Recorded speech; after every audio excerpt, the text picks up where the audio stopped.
நகர்ல ஒரு அருமையான கண்டென்ட் மாட்டியிருக்கு.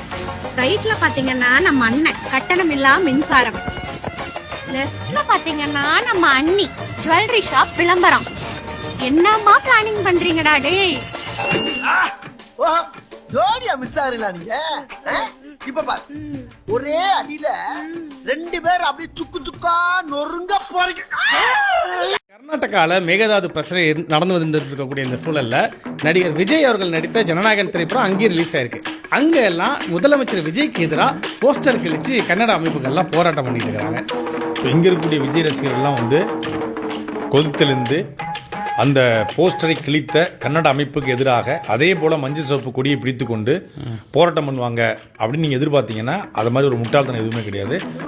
சாணி அடி, பெல்ட் அடி, விளக்கமாத்தடி எல்லாம் அடி வாங்குவீங்க. அவங்க அதெல்லாம் பண்ண மாட்டாங்க.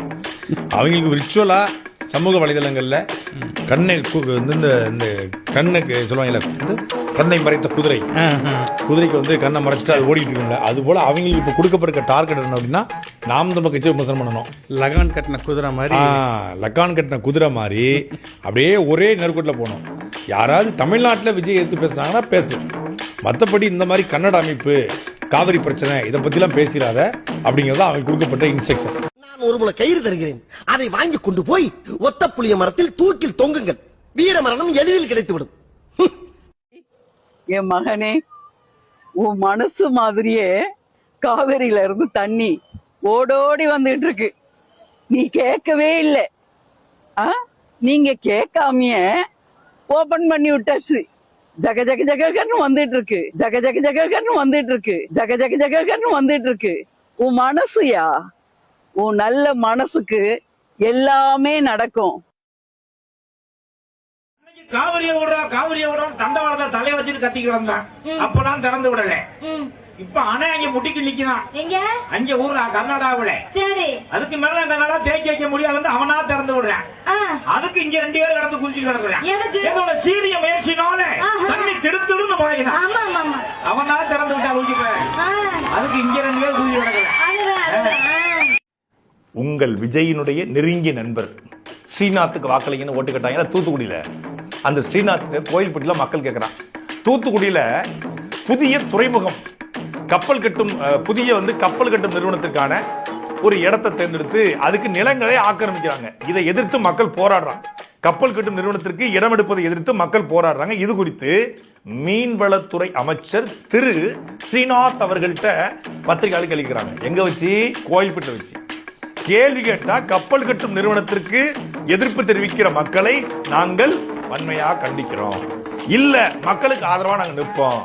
இந்த கப்பல் கட்டுவதனால இப்படி ஆக போகுது, தூத்துக்குடி வந்து துறைமுக நகரம் இன்னும் பெரிய துறைமுக நகரமா மாறப்போகுது அப்படின்னு ஏதாவது சொல்லணும்ல.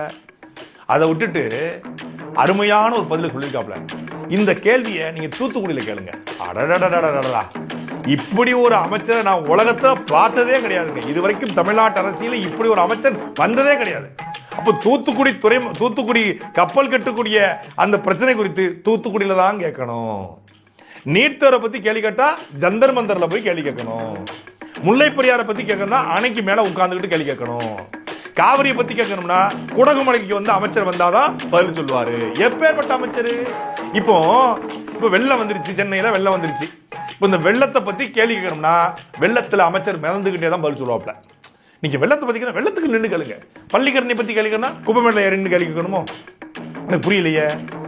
இப்போ நெய்வேலியை பத்தி பேசணும், நெய்வேலி நிலக்கரிக்குள்ள புதஞ்சுக்கிட்டே தான் கேள்வி கேட்கணுமா? ஸ்டெர்லைட்டை பத்தி கேள்வி கேட்கணும், ஸ்டெர்லைட்டுக்கு உள்ள உட்கார்ந்து தான் கேள்வி கேட்கணுமா? கூடங்குளம் அணுகுலை பத்தி கேட்கணும், அந்த டனருக்குள்ள உள்ள உட்காந்துக்கிட்டு தான் ஒரு கேள்வி கேட்கணுமா? எப்படி?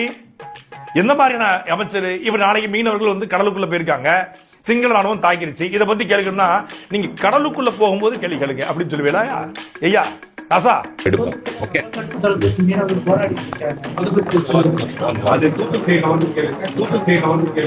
ஒரு பைத்தியக்கார பைலட் மாட்டிக்கிட்டு பாடு.